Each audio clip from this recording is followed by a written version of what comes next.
반갑습니다. 어떻게 한 주간 잘 지내셨어요? 네, 우리 서로 인사하겠습니다. 만나서 반갑습니다. 예,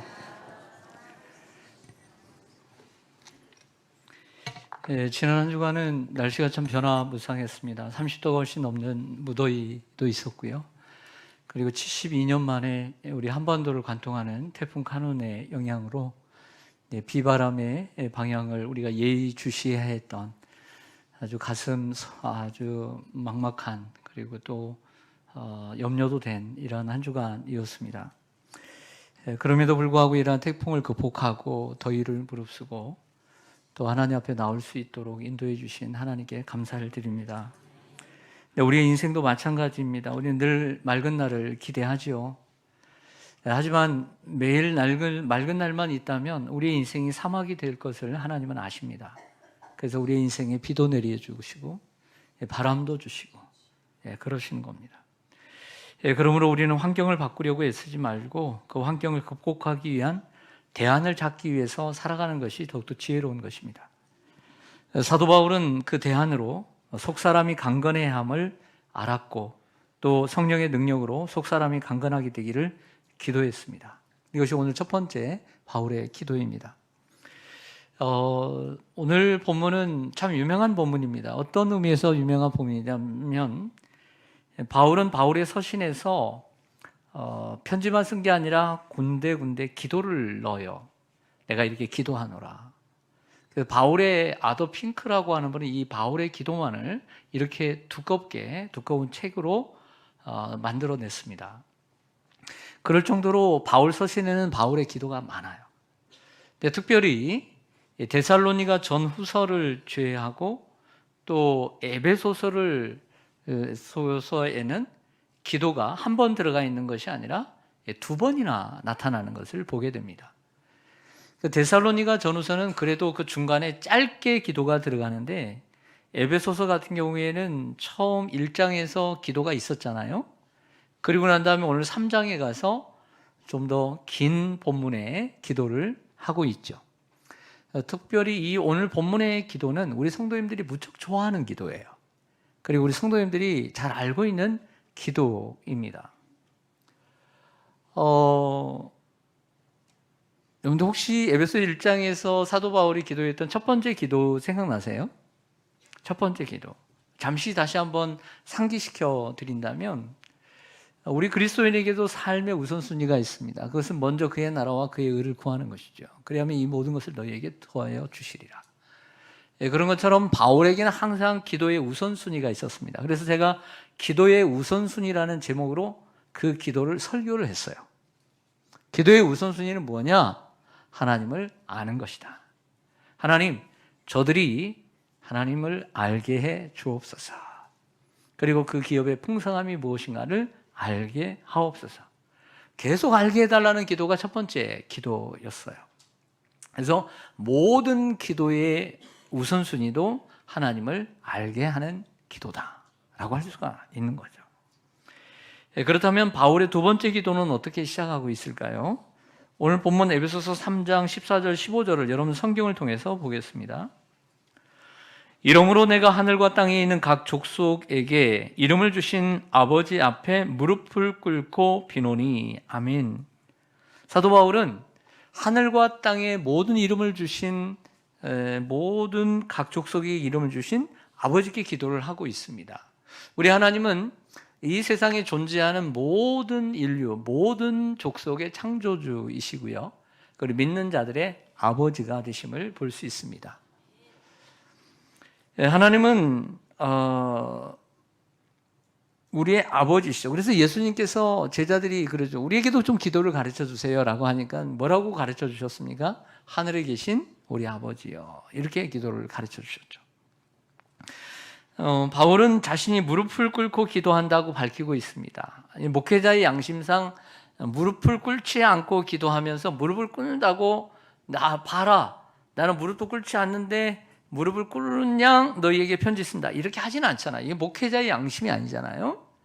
그래서 적어도 나이 많은 노구의 몸이지만 이 부분만큼 편지를 쓸 때라든지 에베소 교회 성도들을 위해서 기도할 때 무릎을 꿇고 기도했음을 보여주고 있습니다. 당시 유대인들의 통상적인 기도의 자세는요, 서서 기도하는 것이었습니다. 서서 이렇게 기도하는 것이었어요. 사실 서서 기도하든지 앉아서 기도하든지 쪼그려 기도하든지 엎드려 기도하든지 무릎을 꿇고 기도하든지 큰 목소리로 기도하든지 아니면 마음속으로 기도하든지 상관은 없습니다. 하나님이 다 들으시죠. 하나님이 안 들으시는 분이 아닙니다. 언제나 하나님은 들으시죠. 그러나 사도 바울이 특별히 오늘 본문에서 내가 무릎을 꿇고 기도하노니 라고 말하는 것은 하나님에 대한 경외심과 겸손의 자세로, 그리고 에베소 교회 성도들을 향한 간절한 마음을 가지고 기도하고 있음을 알 수 있습니다. 다음의 성경 구절들을 통해서 우리는 무릎을 꿇고 기도하는 분들을 만나게 됩니다. 먼저 누가복음 22장 41절 보면 그들을 떠나 돌을 던질 만큼 가서 무릎을 꿇고 기도하여. 누구의 모습일까요? 네, 이쪽은 잘 모르세요? 예수님이죠. 예수님께서 십자가를 지시기 전날 밤 어디에서? 이렇게 자신이 없으시죠? 너무 기본적인 성경 지식인데 겟셋마네 동산에서 기름을 짜내다라는 겟셋마네 동산에서 3번 기도하실 때 무릎을 꿇고 기도하셨어요. 정말 얼마나 간절한 시간입니까? 내일 죽어야 되는 순간 앞을 두고 무릎을 꿇고 기도하십니다. 사도행전 7장을 보면 그들이 돌로 스데반을 치니 스데반이 부르짖어 이르되 주 예수여 내 영혼을 받으시옵소서 하고 무릎을 꿇고 크게 불러 이르되 주여 이 죄를 그들에게 돌리지 마옵소서 이 말을 하고 자니라. 누구의 모습을 담고 있죠? 스데반. 7집사 중에 하나였던 스데반이 한 번의 설교로 자신의 목숨을 바꿔요. 이처럼 설교는 소중한 겁니다. 한 번의 설교로 자신의 목숨을 바꿨어요. 사람들이 돌로 치는데 기도를 하면서 무릎을 꿇고 주여 이 죄를 저들에게 돌리지 마옵소서 하고 기도합니다. 그러니까 이 순간이 얼마나 중요한 순간이었음을 알 수 있는 거죠. 사도행전 20장에 보면 이 말을 한 후 무릎을 꿇고 그 모든 사람들과 함께 기도하니 다 크게 울며 바울의 목을 안고 입을 맞추고. 여기에 무릎을 꿇은 사람은 바울입니다. 바울이 3차 선교행을 마치고 그리스에서 돌아오는 길에 소아시아 밀레도의 항구에서 에베소 교회 장로들을 불러다 놓고 거기에서 마지막 고별 연설을 하고 난 후에 무릎을 꿇고 함께 기도를 합니다. 그리고 난 다음에 다 크게 울며 바울의 목을 안고 입을 맞추고 이별을 하게 되죠. 이처럼 예수님과 스데반, 바울은 특별한 상황 가운데서 무릎을 꿇고 기도하고 있습니다. 자, 오늘 본문의 사도 바울도 로마 감옥에서 편지를 쓰면서 하나님 아버지 앞에 무릎을 꿇고 기도하고 있는 것을 보게 되죠. 이것은 하나님을 경외하는 귀한 마음, 겸손한 마음뿐만 아니라 에베소 교회 성도들을 언제 볼지 모르는, 다시 볼 수 없는 상황 가운데서 정말 간절한 마음으로 기도하고 있음을, 또 에베소 교회 성도들을 향한 애정과 사랑을 보여주고 있다고 할 수 있습니다. 자, 그렇다고 한다면 우리는 항상 무릎을 꿇고 기도해야 할까요? 우리는 항상 무릎을 꿇고 기도해야 할까요? 항상 무릎을 꿇고 기도하면 좋겠지만 나이가 들어보세요. 발목이 아파요. 무릎이 시큰거려서 앉을 수가 없어요. 그래서 바닥에 앉으면 일어나질 못하고요. 그래서 의자가 필요해요. 관절도 좋지 않고요. 건강에 허락되지 않는 경우들이 생겨납니다. 그렇죠. 하지만 정말 중요한 상황의 가운데서는 무릎을 꿇을 수 있어요. 발목 아픈 게 무슨 대수입니까? 좀 무릎 관절이 안 좋은 게 무슨 상관입니까? 정말 중요한 상황 가운데 무릎을 꿇을까요? 안 꿇을까요? 꿇죠. 무릎 꿇어서 하루 이틀 아파도 꿇을 수 있는 거죠. 그러니까 오늘 바울이 무릎을 꿇었다는 것은, 그 노구의 몸으로 무릎을 꿇었다는 것은 하나님에 대한 간절한 경외감, 그리고 에베소 교회 성도들을 향한 마음으로 기도하고 있는 거예요. 그러므로 오늘 이 설교를, 오늘 이 바울의 기도를 우리가 그냥 들어서는 안 된다는 거예요. 바울이 어떤 심정으로 그 노구의 몸을 이끌고 무릎을 꿇고 기도하는 그 기도를 가볍게 들어서는 안 된다는 것이죠. 상대방이 진지하게 나오는데 그것을 가볍게 받으면 안 되잖아요, 우리가.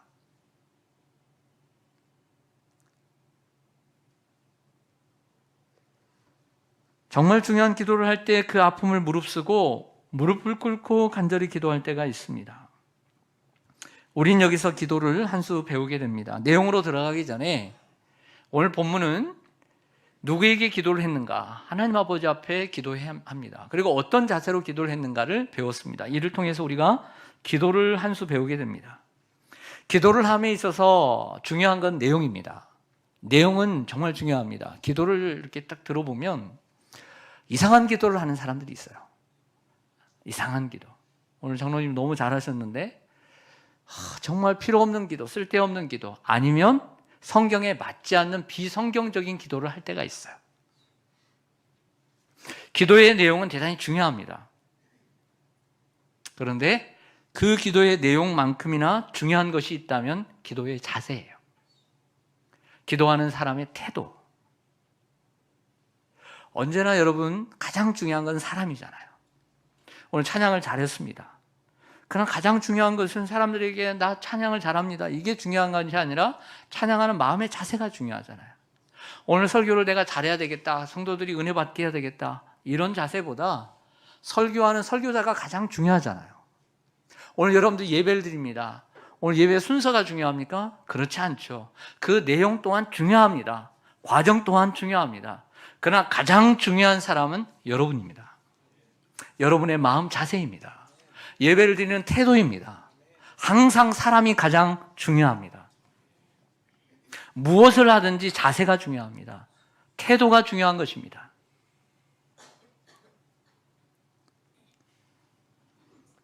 화려하기보다는 진실해야 합니다, 기도가. 그리고 무엇보다 간절해야 합니다. 다는 아니지만 요즘 한국교회 성도들의, 한국교회들의 기도가 어떻다고 생각하세요, 여러분?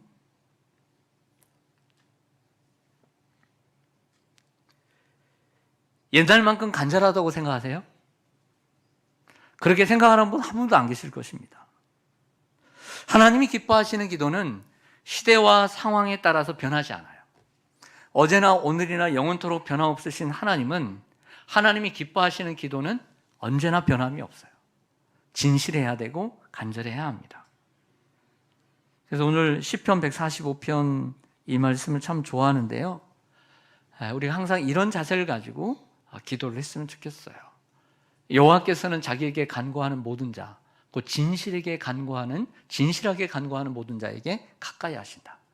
여러분, 가까이 한다는 말은 뭐냐면 멀리 한다는 말의 반대말이에요. 자, 이 말은 다시 얘기하면 기뻐하신다는 거예요. 기뻐하신다.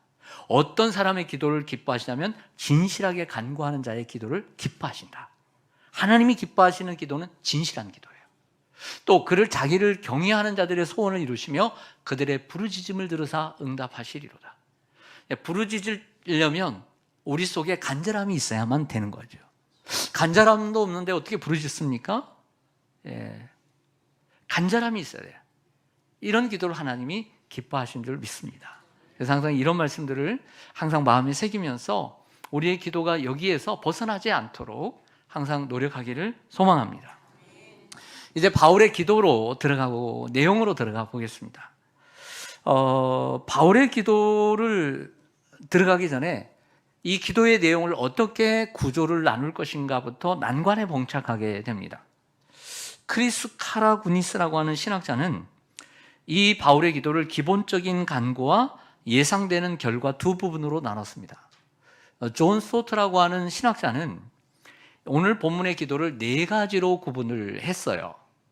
그런데 우리가 가지고 있는 이 개역개정 한글판을 여러분들이 오늘 성경을 보시면 세 개로 나눠지는 거예요. 제가 읽을 때도 그렇고 아마 여러분들이 읽을 때도 오늘 이 기도의 제목을 한번 나눠보세요 하면 저처럼 나눌 겁니다. 첫 번째는 성령으로 속사람이 강건하게 되는 것. 두 번째는 믿음으로 예수 그리스도께서 마음속에 거하게 하시는 것.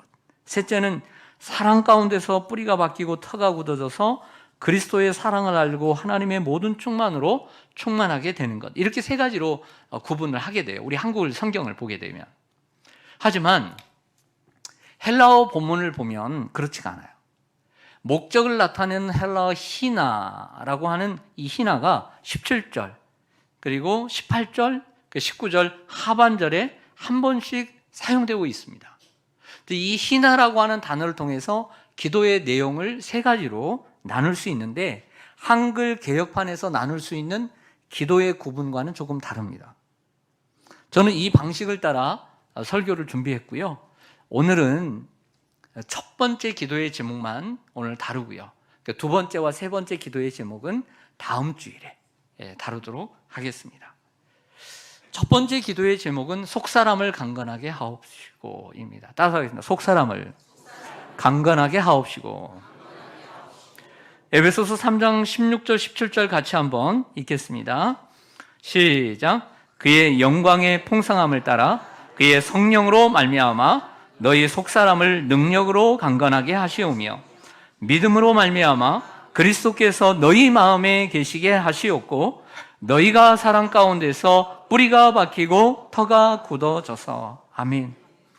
우리 한글 성경은 이 두 개의 본문 속에서 기도의 제목을 두 가지로 잡을 수 있지만 헬라어 본문을 보면 여기까지가 기도의 하나예요. 하나의 기도예요. 바울은 에베소 교회 성도들의 속사람이 강건하게 되기를 기도하고 있습니다. 그렇다면 여러분, 먼저 그러면 속사람이 뭔지를 알아야 돼요. 속사람이 뭘까요? 속사람. 이 속사람은 겉사람과 대조를 이루는 단어로 우리 그리스도인의 이 내적 부분인 마음과 심령, 마음을 가리켜요. 마음을. 따라서 속사람을 강건하게 해달라는 바울의 기도는 우리의 마음, 우리의 심령을 강하게 해달라는 기도가 되는 것이죠. 우리가 잘 아는 말씀 하나 올려드릴게요. 고린도후서 4장 16절이죠. 같이 한번 읽겠습니다. 시작. 그러므로 우리가 낙심하지 아니하노니 우리의 겉사람은 낡아지나 우리의 속사람은 날로 새로워지도다. 아멘. 지난주에도 말씀드렸지만 낙심이라는 단어가 성경에 얼마나 많이 사용되고 있는지 몰라요. 바울도. 근데 여기서 보면 우리의 겉사람은 낡아지나 전에는 후패하나 우리의 속사람은 날로 새로워지도다 라고 얘기합니다.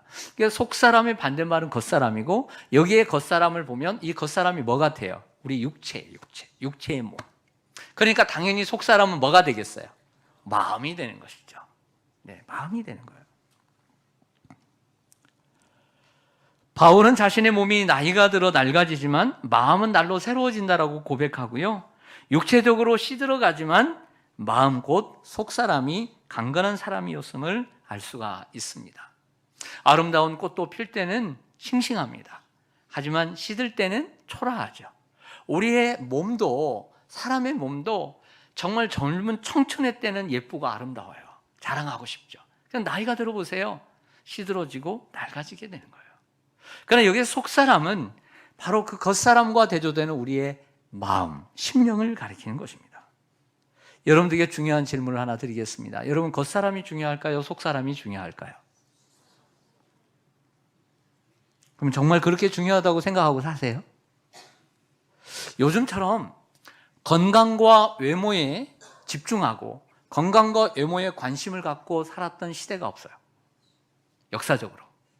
아무리 과거에 건강과 외모를 생각했던 시대가 있을지라도 요즘처럼 건강과 외모에 집중하는 시대는 없었어요. 이러한 시대에 제가 드린 겉사람이 중요합니까? 속사람이 중요합니까? 라고 하는 이러한 질문은 참 대답하기 곤란해요.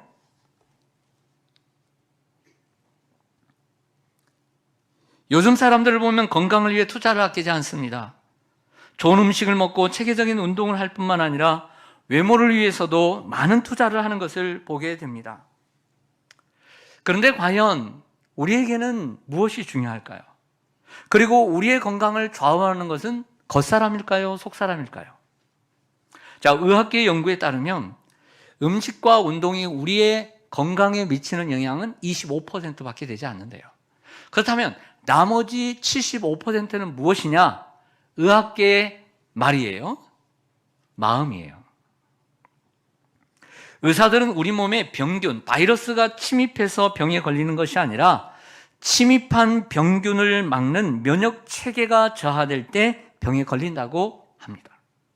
그렇다면 무엇이 우리의 면역 체계를 좌우할까요? 세 가지를 예를 듭니다. 첫째, 충격. 갑작스레 어떤 가까운 사람이 세상을 떠나거나 아니면 사업의 부도의 위기 가운데서 걱정이 되어질 때, 충격을 받았을 때 몸의 면역력이 약화되어 간다고 합니다. 두 번째는 외로움입니다. 우리 주위에는 수많은 사람들이 있죠. 가족도 있고 친구도 있고 교회 성도들도 있습니다. 직장인들도 있습니다. 하지만 친밀한 관계가 없고 항상 외톨이입니다. 고민을 하거나 또 기도를 부탁할 성도를 고민을 함께 나누거나 그것도 기도를 부탁할 성도가 없습니다.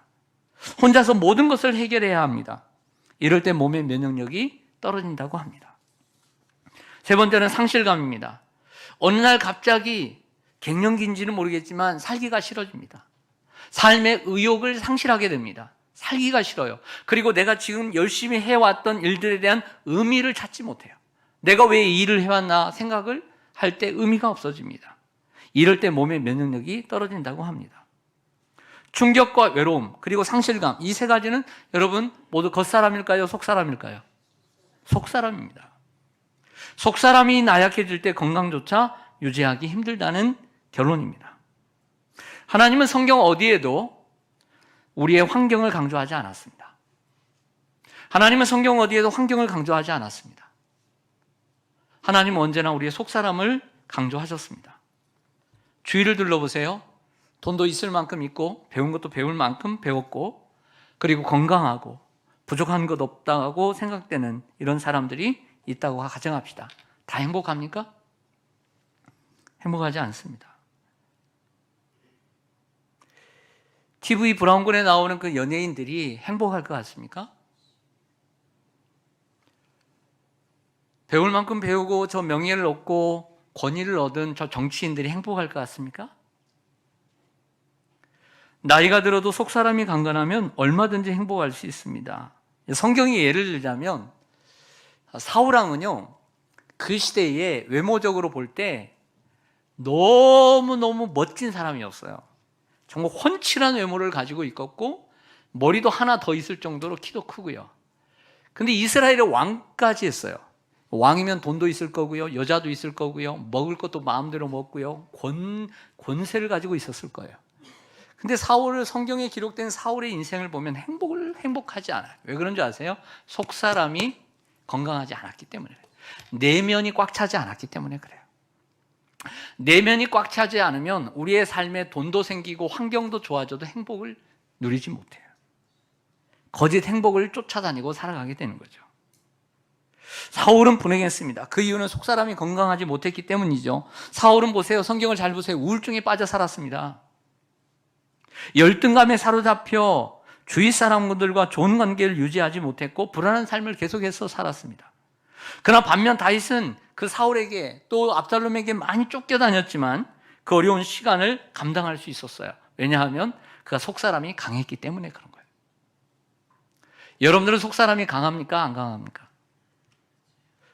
다윗이 속사람이 강했던 이유 가운데 하나는 시편 16편 8절과 9절의 말씀이 설명해 줍니다.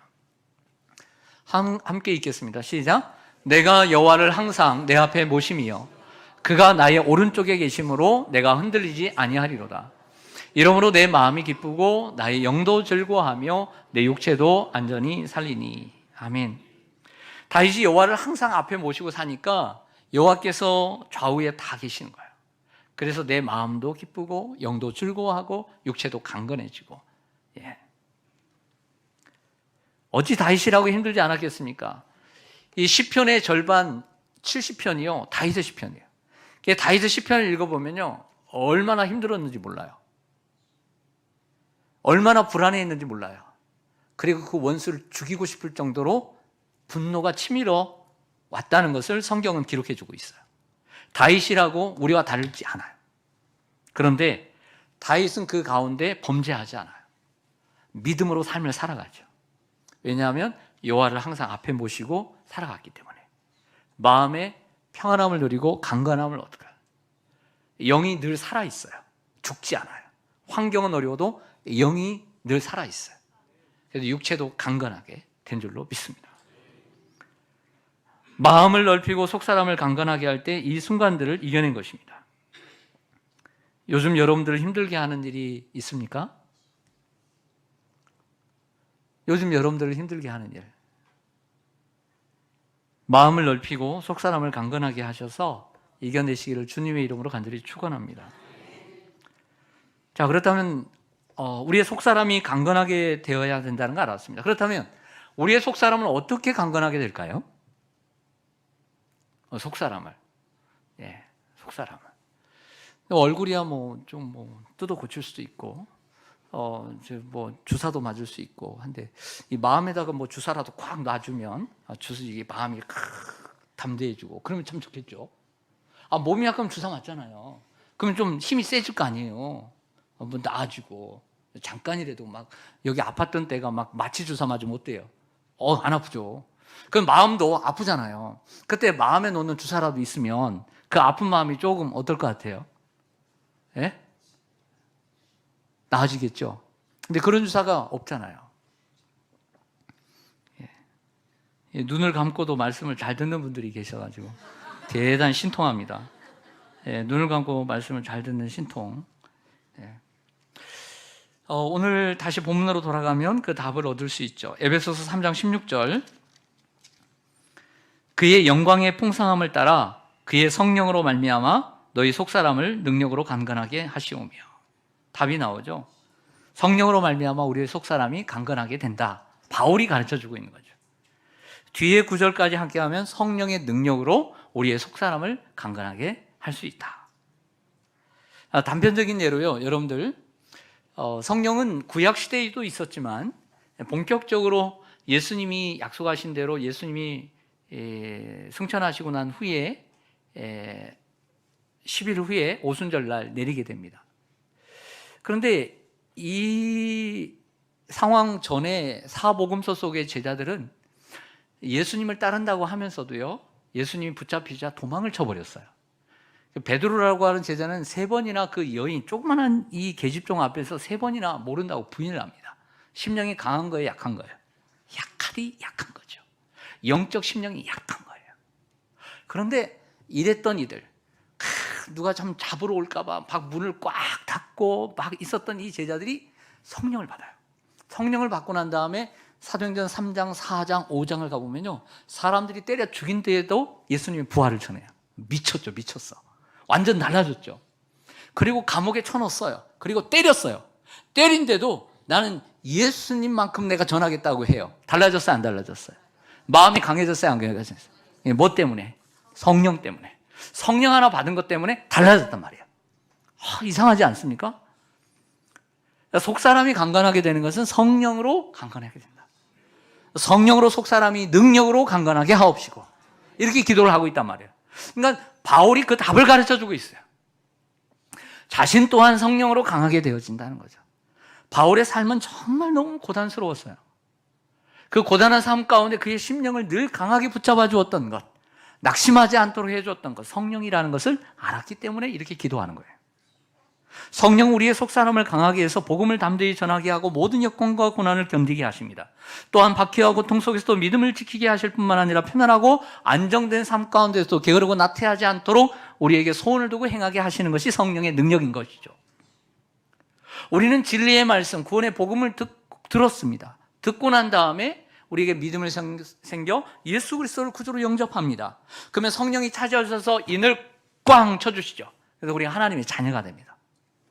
이렇게 해서 하나님, 너 하나님 자녀 됐구나, 이리 와 하면서 낚시질 하시듯 탁 데리고 가시면 얼마나 좋아요. 근데 왜 계속 살게 하시냔 말이에요. 이렇게 힘들게 말해요. 그렇게 끝나버리면 얼마나 참 좋을 텐데 하나님은 왜 두시냐 이거죠. 그래서 여기에 대해서 고민을 가지고 있다가 존 버년이라고 하는 영국의 목회자가 감옥살이를 하면서 책 하나를 냅니다. 철로 역정, 하나님 나라 가는 길. 원래 순례자의 길이라는 이런 책인데 우화적 소설입니다. 존 버년은 그리스도인이 구원받고 난 후에 천국에 갈 때까지 이 땅에서 당하는 수많은 어려움과 난관들을 이해하기 쉽게 소설처럼 쓰기 시작합니다. 구원은 분명히 은혜로 얻어지죠. 그래서 공짜로 얻어지지만 구원을 받은 이후에 천국까지 가는 길은 공짜가 아닌 것을 보여줘요. 어떨 때는 시내를 건너고요, 강을 건너고요, 높은 산들을 넘게 됩니다. 수많은 유혹과 핍박, 고난과 절망의 과정을 거친 후에 천국에 이르게 된다는 이야기를 쓰고 있습니다. 이렇게 쉽지 않은 신앙생활 가운데 우리를 도와주는 것은 성령의 능력이라는 거예요. 여러분들 갈증을 느낄 때 있으셨어요? 정말 내가 물 한 컵이라도 지금, 제가 그럴 때인데 지금 정말 내가 물 한 컵이라도 지금 한 모금이라도 마셨으면 좋겠다. 그때 누군가가 여러분들에게 물 한 모금을 주면 막 힘이 나야 안 나요? 예, 당뇨로 힘들어했다면 누가 사탕이라도 건네주면 어때요? 살 것 같다. 그렇죠? 가다가 막 쓰러질 것 같은데 당뇨로, 근데 사탕을 사탕 한두 개씩 가지고 다니시잖아요. 예, 너무 좋은 거예요. 근데 여러분들 집에 이렇게 화초가 있다고 하십시다. 너무나 바빠가지고 한 달 동안 물을 안 줬어. 예, 자기 돌보니라고 꽃을 못 몰랐어. 그럴 수 있죠. 그리고 어느 날 보니까 너무 시들었어. 그래서 한 바가지 물을 탁 떠가지고 그 화분에다가 탁 줬어요. 1시간 후에 어떻게 됐을까요? 와, 얘가 아주 살아나죠. 성령은 우리 가운데 늘 계십니다. 예수 그리스도 우리 가운데 계시죠. 근데 계속해서 성령의 능력으로 속사람이 강건케 되어지고 예수 그리스도가 너희 안에 거하게 해달라고 계속 기도를 합니다. 뭔가 이상하죠. 우리 안에 예수 그리스도가 계시는데 또 계시게 하옵시고, 성령을 받았는데 성령의 능력으로 속사람이 강건케 하옵시고, 이런 기도를 한단 말이에요. 그것은 우리가 계속 성령의 공급을 받아야 된다는 것입니다. 여러분들 이번에 휴가 다녀오셨어요? 예, 휴가를 갔다 오게 되면 요즘 여름에 좀 이렇게 민박도 하고 뭐 호텔도 가게 되면 비싸요, 안 비싸요? 비싸죠. 그래서 이렇게 하루 이틀 있습니다. 거기에 여러분들 생활하는 것하고 집에서 생활하는 것은 좀 다르죠. 네. 거기서는 어떻게 해요? 그냥 하루 이틀 있다가 가자 하고 하는 거죠. 우리가 사는 건 또 다른 거죠. 내주하는 것은 잠깐 호텔에 가서 하루 이틀 자는 게 아니에요. 우리가 집에 돌아와서 살아가는 것처럼 삶을 살아가는 거예요. 이게 내주예요. 우리의 마음도 마찬가지입니다. 우리의 마음이 힘들고 어려울 때 강건하게 하는 것은 다름 아닌 성령입니다. 성령을 충만하게 받을 때 성령의 능력이 임하게 되고 속사람이 강건하게 되어 세상을 이기게 되는 줄로 믿습니다. 요한복음 7장 37절 39절 같이 한번 예수님께서 하신 말씀 읽겠습니다. 시작. 누구든지 목마르거든 내게로 와서 마시라. 나를 믿는 자는 성경의 이름과 같이 그 배에서 생수의 강이 흘러나오리라 하시니 이는 그를 믿는 자들이 받을 성령을 가리켜 말씀하신 것이라. 아멘. 정말 이 목마른 자들에게 생수의 강이 있으니 그게 성령이라 말씀하십니다. 그렇다면 마지막으로 우리가 세상을 살아가는데 무엇이 필요하나? 속사람이, 겉사람은 아무리 노력해도 낡아져요. 아무리 노력해도.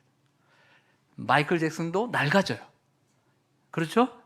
다 사람은 다 낡아지게 돼 있어요. 진시황도 그렇게 죽지 않고자 했지만 죽어요. 그러나 세상을 이기는 것은 우리의 속사람이에요.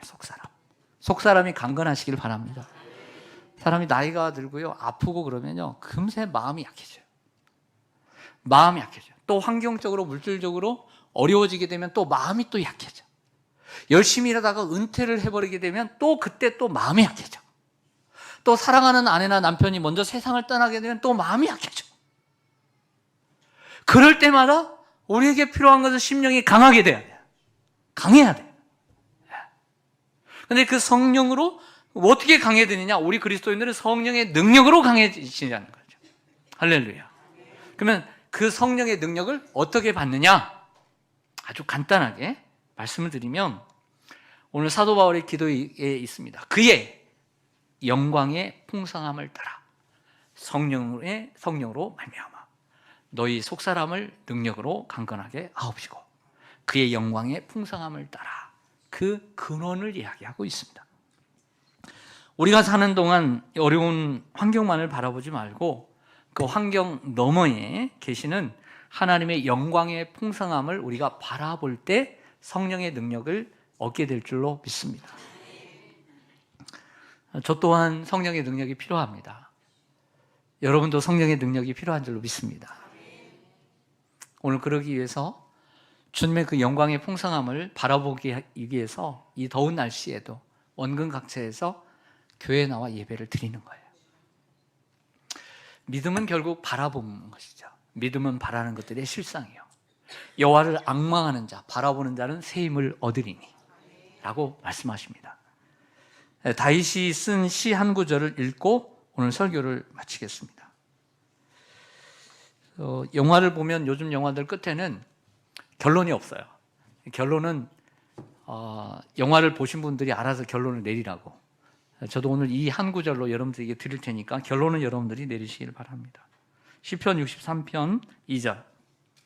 내가 주의 영광 권능과 영광을 보기 위하여 이와 같이 성소에서 주를 바라보았나이다.